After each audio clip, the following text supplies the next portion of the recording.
Cerita anak Pak D. Gamal dalam kisah Landak Tidak Lagi Kesepian.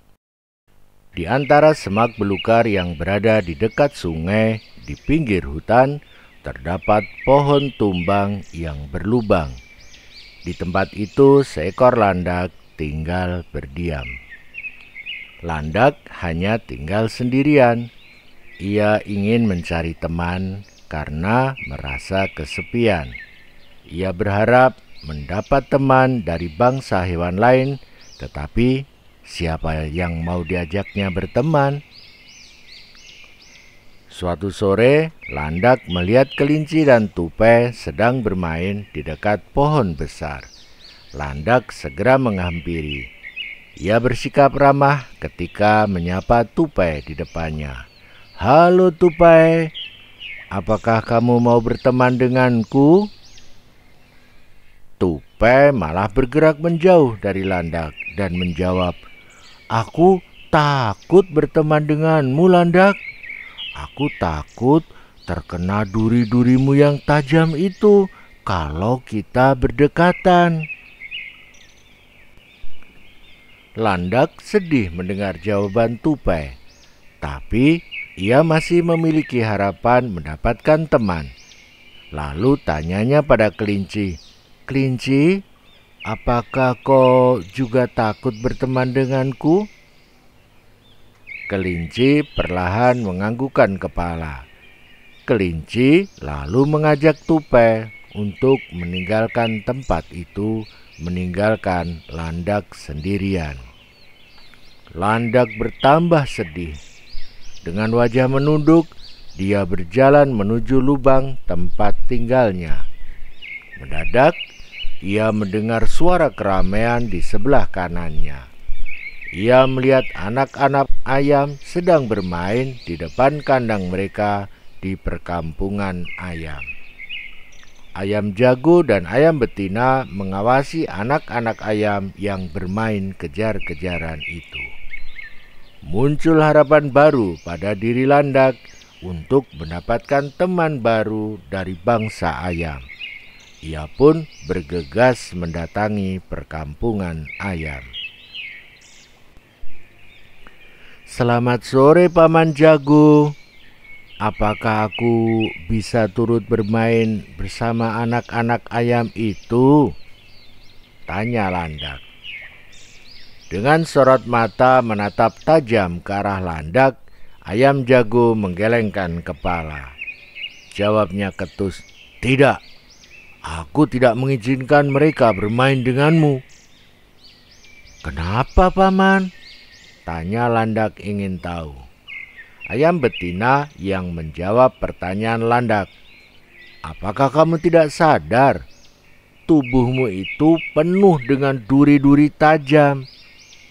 Anak-anak ayam dapat terluka kalau terkena duri-durimu itu, landak." Landak bertambah sedih.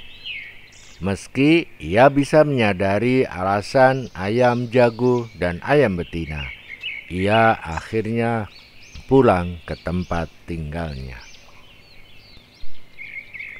Malam tiba, landak bersiap mencari makan. Baru beberapa langkah ia berjalan, landak mendengar suara teriakan dan keributan dari arah perkampungan ayam. "Penculik anak ayam! Penculik anak ayam!" Seekor musang berlari cepat membawa seekor anak ayam. Beberapa ayam jago mengejarnya. Landak sigap bertindak. Dia langsung meringkukkan tubuhnya hingga menyerupai bola, sehingga duri-duri tajamnya pun semakin tegak berdiri. Landak memasukkan kepala, ekor, dan kaki-kakinya ke dalam, kemudian berguling cepat menghadang musang. Seketika musang datang mendekat, landak langsung melepaskan duri-duri tajamnya.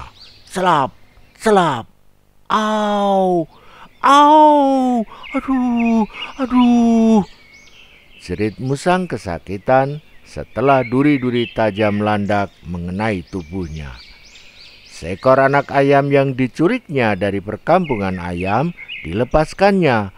Ia lalu lari terbirit-birit menyelamatkan diri. Sesekali masih terdengar suara jerit kesakitannya di kejauhan. 3 ayam jago tiba di tempat itu. Ketiganya terharu melihat anak ayam berterima kasih kepada landak yang telah menyelamatkannya. Anak ayam itu mengajak landak berteman. Landak menoleh ke arah 3 ayam jago seperti meminta izin diperbolehkan berteman. Ayam jago yang berdiri paling depan menyahut, "Tentu saja kau boleh berteman dengan anak-anak ayam dan juga bangsa ayam, landak, karena duri-duri tajammu ternyata bukan untuk menyakiti sahabatmu, melainkan untuk melindunginya."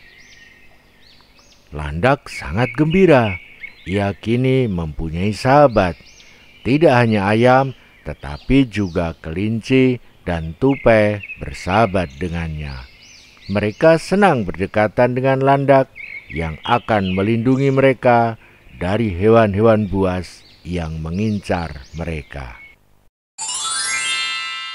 Pesan Pak D. Gamal: hormatilah siapapun juga, karena bisa jadi mereka itu yang akan menolong kita ketika kita dalam kesulitan di kemudian hari.